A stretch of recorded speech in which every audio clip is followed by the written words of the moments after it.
যে কারণে আজকে এখানে আসা সেটা নিশ্চিন্ত হলাম এসে আর কি।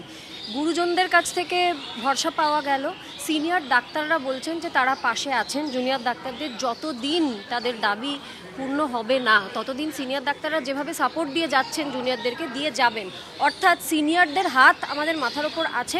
আমি আমাদেরই বলছি, কারণ আমি বাই প্রফেশন ডাক্তার নই বলে যে এটা লড়াই নয় তা তো নয়, সকলেরই লড়াই। সেই কারণে গুরুজনদের হাত আছে তো মাথার ওপর। জানতে পারলাম যে যতদিন না আসামিদের ধরা হবে এবং দৃষ্টান্তমূলক শাস্তি দেওয়া হবে ততদিন এই স্ট্রাইক চলবে। এটা না চলবে, এটা এবার থিতিয়েও যাবে না, থেমেও যাবে না, বন্ধও হবে না। এবং আমি তাদের মধ্যে একজন যারা এটাকে ক্রমাগত আমার যথাসম্ভব যেরকমভাবে সম্ভব সাপোর্ট করে যাব এবং পাশে থেকে যাব এবং আগুনে ঘি দেওয়ার কাজটা করে যাব আর কি এই মুহূর্তে, যাতে এই আগুনটা জ্বলতে থাকে, ক্রমাগত জ্বলতে থাকে, ক্রমাগত আগুনে ঘি দেওয়ার কাজটা করে যাব। প্রতিটা জায়গায় যাব, সব সময় যাব, সর্বক্ষণ থাকবো, সব সময় কথা বলবো, যাতে এই আগুনটা কিছুতেই না নেভে। এবং এবারে আগুনটা নিভবে না এই গ্যারেন্টিটা আমরা তো বারবার দিচ্ছি, কেন আপনারা নিচ্ছেন না এই গ্যারেন্টিটা আমাদের কাছ থেকে সেটা কিছুতেই বুঝতে পারছি না। এবারে কিন্তু আগুন নিভবে না, প্রায় স্বাধীনতা আন্দোলনের জায়গায় গিয়ে এটা পৌঁছেছে। আবার একটা 1947 তৈরি হবে, আবার একটা 15 আগস্ট তৈরি হবে এবং সব কিছুর আমূল পরিবর্তন হবে। আমরা যেটা চাইছি সেটা আমরা নিয়ে ছাড়বো, না হলে এবারের আগুন কিন্তু নিভবে না। মালায়ালাম ইন্ডাস্ট্রিতে একটা বড় মানে হিমার রিপোর্টে যে বদলটা এলো, তারপরে টালিগঞ্জে আজকে রীতাবরীও একটা বড় পোস্ট দিয়েছে যে বাংলা ফিল্ম এবং টেলিভিশন ইন্ডাস্ট্রি সবটা নিয়ে মমতা বন্দ্যোপাধ্যায়কে ট্যাগও করেছে রীতাবরী। কী বলবে তুমি এই বিষয়ে? রীতাবরীর পোস্ট আমি দেখিনি, আমাকে একটু ডিটেলটা বল। সেটা হচ্ছে যে বাংলা টলিগঞ্জ ইন্ডাস্ট্রিকেও ও বলেছে যে ওটা একটা সুগার কোটেড প্রসেস। এখানেও আর কি বিভিন্ন বিষয়ে দীর্ঘদিন ধরে এই মহিলাদেরকে এবং অভিনেত্রীদের বিভিন্ন রকম হেনস্থার শিকার হতে হয় এই ইন্ডাস্ট্রি। হ্যাঁ, আমি তো চিরকালই সরব এই ব্যাপারে। আমি তো যতবার কথা বলেছি ততবার এটা বলেছি যে হ্যাঁ, আমাদের বাংলা ইন্ডাস্ট্রিতে হেনস্থার জায়গা রয়েছে, কাউচ রয়েছে, কাস্টিং কাউচ রয়েছে। এবার কাস্টিং কাউচের কথা যদি আমি বলি তাহলে এখানে একটা ভাগাভাগি দ্বিমত একটা তৈরি হবে, কেননা বহু বহু মহিলা আছেন যারা কাস্টিং কাউচের অংশ। এবারে এটা একটা বিরাট তর্কের জায়গা হয়ে যায়, কিন্তু হেনস্থার জায়গা রয়েছে কি, জোর জবরদস্তির জায়গা রয়েছে কি? হ্যাঁ রয়েছে তো বহু বহু নতুন যারা কাজ করতে এসছে, নতুন সেরকম বহু মহিলাকে মানসিকভাবে নির্যাতন করা হয়। আমি বলছি এমন একটা মানসিক প্রেশারাইজেশনের মধ্যে ফেলে দেওয়া হয়, এমনভাবে একটা চাপ সৃষ্টি করা হয় মাথার উপর, এমন একটা পরিস্থিতি তৈরি করা হয়, এমন একটা পরিবেশ তৈরি করা হয় যে সে বাধ্য হয় কাস্টিং কাউচের অংশ হতে। এটা কি নির্যাতন নয়? মানে এটাও তো নির্যাতন। তারপরে বলা হবে যে না, তুমি তো নিজে থেকেই অংশ হলে। এমন বহু নতুন শিল্পীদেরকে আমি দেখেছি, নতুন নায়িকাদেরকে আমি দেখেছি যাদেরকে বাধ্য করা হয়, সেটাও তো নির্যাতনই হলো। তো সেই ক্ষেত্রে আমি তবে শুধু আমাদের ইন্ডাস্ট্রিতে নয়, এটা প্রত্যেকটা ইন্ডাস্ট্রিতে রয়েছে। প্রত্যেকটা ইন্ডাস্ট্রির বন্ধুবান্ধবদের কাছে, চেনা পরিচিতদের কাছে আমি একই কথা শুনেছি যে এটা প্রত্যেকটা ইন্ডাস্ট্রিতেই রয়েছে।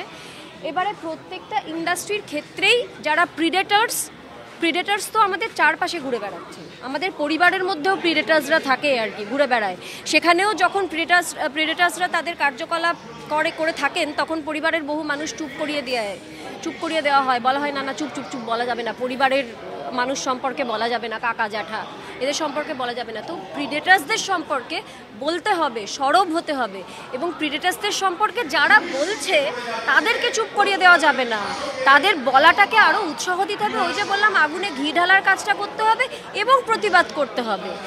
এটা আমাদের করে যেতে হবে, এটা সবে শুরু, আমাদের এটা করে যেতে হবে, চালিয়ে যেতে হবে। 9ই আগস্ট ঘটনার দিনের একটা সেমিনার হলের ফুটেজ আজ প্রকাশ্যে এসেছে। হ্যাঁ, ওই ফুটেজটা আমি এখনো দেখিনি, কি দেখা যাচ্ছে ফুটেজে? সেখানে দেখা যাচ্ছে যে বাবা মা 3 ঘন্টা ধরে বাবা মাকে দেখতে দেওয়া হলো না।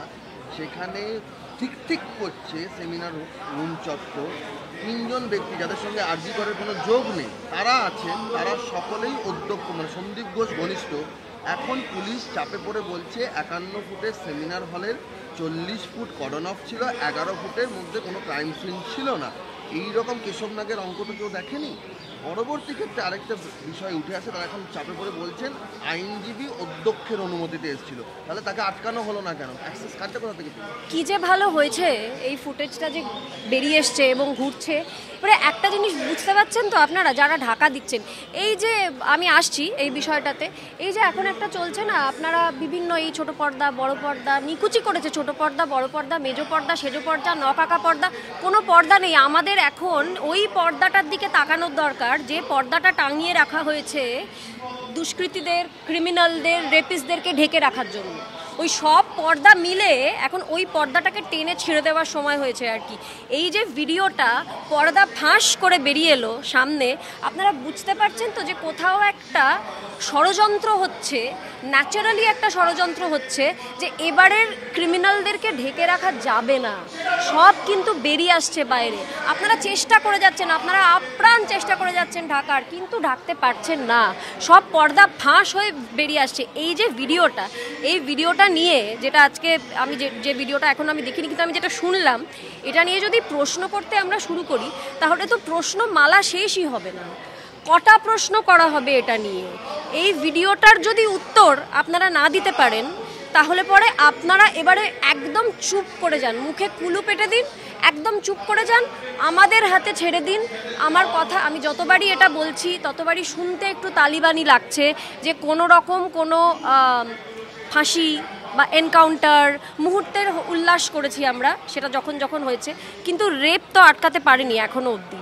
দৃষ্টান্তমূলক শাস্তি বলতে আমি ব্যক্তিগতভাবে যেটা বলতে চাইছি সেটা হচ্ছে যেটা দেখতে পাবো আমরা চোখে, মানে আমি বলছি একটা কালকুঠুরিতে বাকি জীবনটা কাটাতে হোক, একা একা একটা কালকুঠুরিতে বন্ধ করে রাখা হোক বাকি জীবনটা, এবং তার ভিডিও ফুটেজ জনগণের কাছে পৌঁছে দেওয়া হোক। একটু তালিবানি শোনাচ্ছে ঠিকই, কিন্তু মনে কি হচ্ছে না যে তালিবানি একটুখানি হওয়া দরকার? এবারে হয়তো দুর্গাপুজোতে আমরা দেখবো, কিন্তু আমরা আরজিকর থিমের প্যান্ডেল দেখবো, আমরা তিলোত্তমা থিমের মূর্তি দেখবো। আমি বলছি করো না, তাহলে সব কটা আরজিকর থিমের প্যান্ডেল হবে, সব কটা মূর্তি তিলোত্তমা থিমের হবে, তার বাইরে হবেই না। নাহলে কিসের পুজো, কিসের উৎসব? ওই বাবা মার উৎসব হবে কি? যদি না হয় তাহলে আমাদেরও হবে না। আমার সঙ্গে বাউন্সার থাকে, সিকিউরিটি থাকে, আমি কিন্তু পথে নেমেছি জাস্ট একজন নাগরিক হিসেবে। কেননা আর আমার আশেপাশের প্রত্যেকটা জায়গায় যদি প্রত্যেকটা মেয়ে সিকিউর না হয় তাহলে আমি অন্তত শান্তিতে ঘুমোতে পারছি না, ঘুমোতে পারবো না, এবং ক্রমাগত আগুনে ঘি ঢেলে যাবো যাতে এই আগুন জ্বলতে থাকে। এবং আমি কথা দিলাম এই আগুন জ্বলবে, এই আগুন নিভবে না।